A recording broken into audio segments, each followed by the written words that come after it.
Hello, and welcome to the Mom Training Podcast, where we discuss the skills and strategies to create possibilities in motherhood and make it more fun, efficient, organized, and peaceful. Okay, so we're going to try something new and see how this goes. So today starts the first podcast of a series of podcasts on a specific topic. This first series will be about self-care, and we'll have 4 episodes on self-care. So the reason why I am doing this is because we are given so many suggestions of how we can better our lives daily. So instead of doing a different topic each week for the next 4 weeks, we're going to focus on taking care of you and how to do that better. So each week we'll focus on a different aspect and see if it helps you gain momentum in that area and start to see some results in your life from practicing, refining, and defining what self-care is to you and how it makes you feel and how much more you can accomplish when you feel good. At the end of the series, I would love some feedback if you thought the series was helpful. If so, I'll try another series on another topic of the mom training system. So like either nutrition, routine, and organizational skills, emotional, mental coping, and relationships. And I'm actually debating adding money management in there to the list because it's such an important skill in itself. So at the end of the series, please let me know if it was helpful. And if you have like one of the topics that I just listed that seems interesting to you, that you might possibly want a series on to maybe like focus on, one topic for a little bit, just shoot me an email on either social media or my website, and I would love to hear from you. So now we obviously can't cover every single aspect of each topic in one series, but what we're doing here is we're trying to create an opportunity for you to really focus on that one topic and then start to see some results, gain momentum, and be ready to add something else in later. So hopefully you'll join me on these next 4 episodes for self-care. I'm really excited about it. I think it'll be really fun. So we'll jump right into the content. Okay, so how do you feel you do with taking care of yourself? Do you even know what self-care truly looks like? It's taken me years to even truly get a grasp on this concept and what it really looks like and feels like. And to tell you the truth, it is still a work in progress. I mean, there are so many different areas that we could focus on with our self-care. Is it that we're going to look nice? Is it we're going to smell nice? Our body shape, our body size, our, ability to emotionally and mentally cope well. Self-care, how are we responding to people? Self-care, really is the head of all of that. If you're not feeling good inside about yourself, your mind isn't, doing positive things, you're thinking really badly about your situation and stuff, it's not good. So your self-care is really important for you to, pay attention to. So for some reason in my life, self-care is a top priority if I like it or not. In order for me to be able to accomplish anything or create my life around me, I have to be feeling good emotionally, mentally, physically, and spiritually. And trying to live an adventurous life without self-care, I literally fall flat on my face and turn into a not-so-nice person. So we recently just had an 11-day family vacation, which was such a blast, but I wore myself out. I had planned out everything. So much that during the trip I had decision fatigue, which I don't know if you've had that, where it's where should we go to lunch? And you're like, I can't even think, what is lunch? I don't ask me to give an opinion about what we should do right now because I'm so done making decisions, okay? So the one thing that I didn't plan in was a self-care plan. So halfway through, I found myself exhausted, dehydrated, constipated, and feeling like a bat out of hail. Okay, so I'm telling you right there. Yeah, you laugh now, but you might be there someday, or maybe you've been there before. It was pretty bad at one point. And this is when I just realized I planned out everything except how I was going to take care of myself. Diana, you shouldn't have to do that. You're on vacation. No. Yes, I do. I can't skip a beat in my self-care or get knocked off my horse just because of vacation or someone comes to visit or anything like that. I can't. I have too many things going, too many things I'm working towards, and so do you.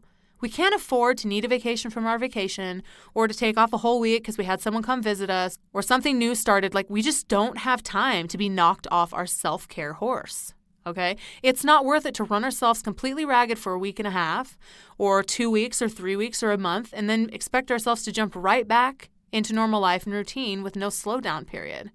So with vacation, I do take a day of rest when I get back, but then it's back to the daily grind and working hard, So anyway, with this trip, it solidified to me again how important self-care is. Without actively thinking about a self-care plan for this trip, I totally forgot myself because I was taking care of others and also wanting to be social and, with my friends and family by staying up late. Oh my gosh, it was not worth it.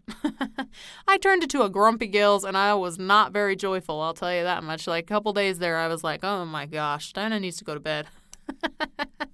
But after I realized, I was like, okay, I just need to think about my self-care. Like, that's how crucial it is for me. Like, I literally have to think each day, like, okay, like, what do I need? But after creating a self-care plan, like, partway through the vacation, I got a lot more rest, ate a lot more, like, fruits and vegetables, which had fiber, and focused a lot more on my water, and I felt so much better. So no more grumpy, exhausted mama for me.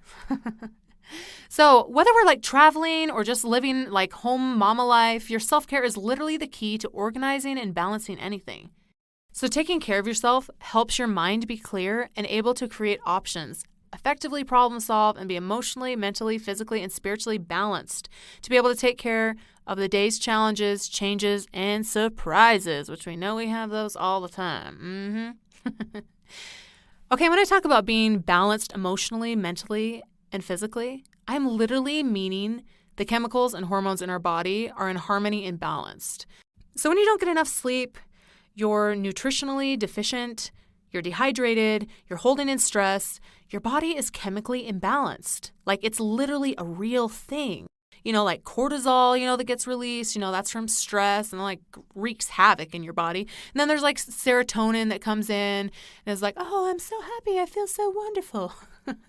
But being chemically imbalanced, by like not having enough nutrition, sleep, you're dehydrated, you're like holding all your stress in, it just creates anxiety and depression. And the ability to process situations is so much harder, to be patient with your kids or enjoy your day. Like, it really affects things. So, the list could go on. It's really about taking care of your mind by filling it with things that create positivity. Taking care of your emotions by letting out your concerns in a safe, constructive, and efficient manner often. I would highly recommend that. Taking care of your body by giving it the water, food, and rest it needs to properly function.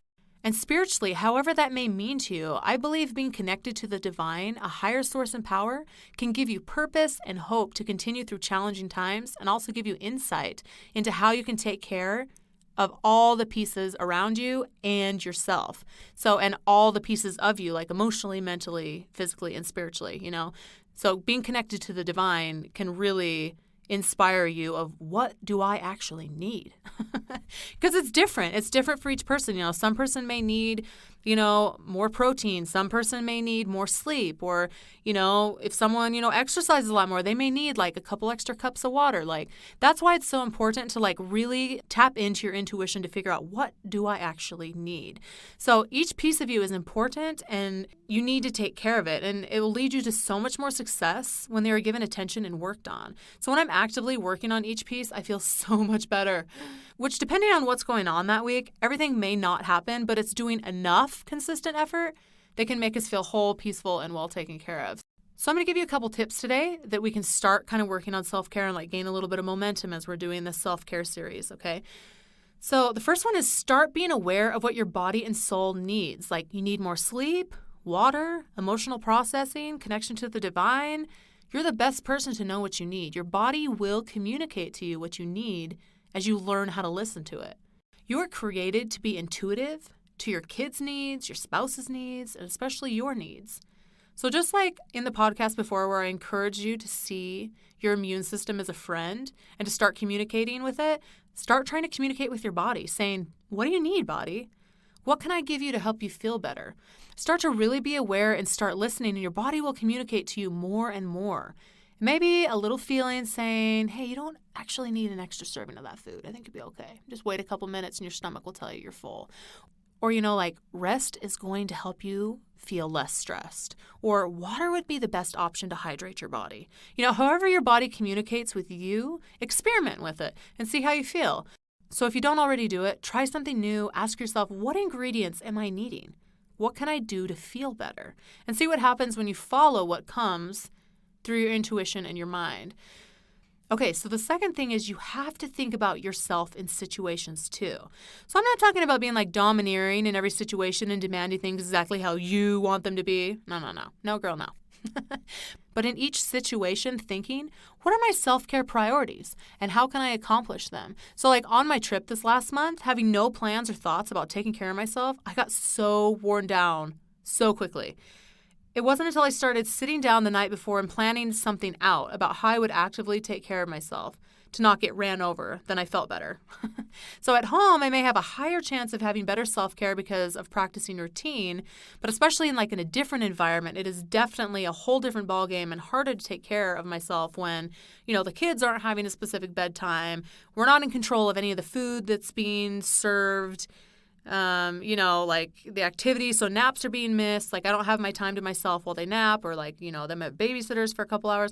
So it's I really have to focus, especially when traveling, because, you got to do what you got to do to take care of yourself.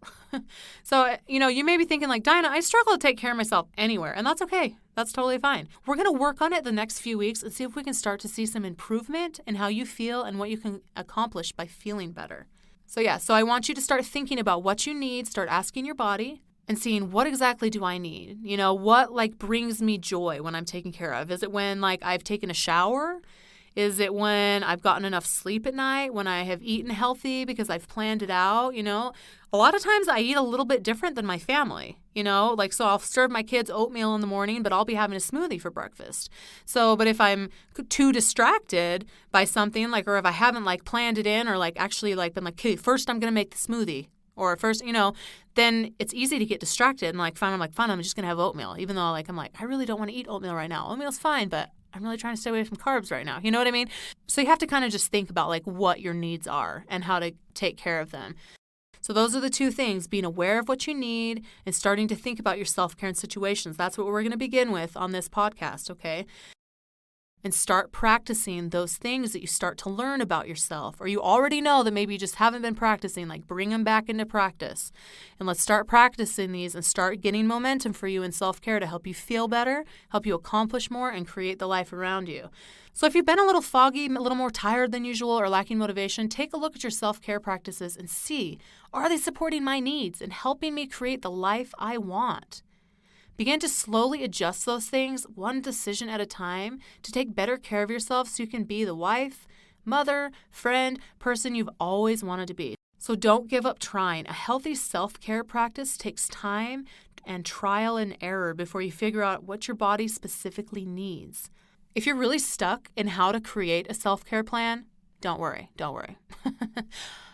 I would love to help you set up a self-care plan for you so that you can practice and follow and refine and just continue to get better and better at. So if you head over to my website, dianaballard.com, under the services tab, you can shoot me an email and we can set up some time to chat and get you on your way to feeling your best. I would love to be there for you and help you create that. Because you don't have to do it alone. You really don't.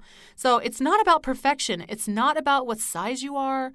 You can start feeling good no matter where you are in your self-care journey. Let's get this self-care down, girl. So let's see what we can figure out about ourselves these next couple podcasts about what our bodies, minds, and souls need. So come and follow me on Instagram and Facebook for more tips and inspiration at Diana Ballard Live. That's at Diana Ballard, Live. So hit subscribe and tell everyone you know about this podcast. And we'll see you next week on the Mom Training Podcast.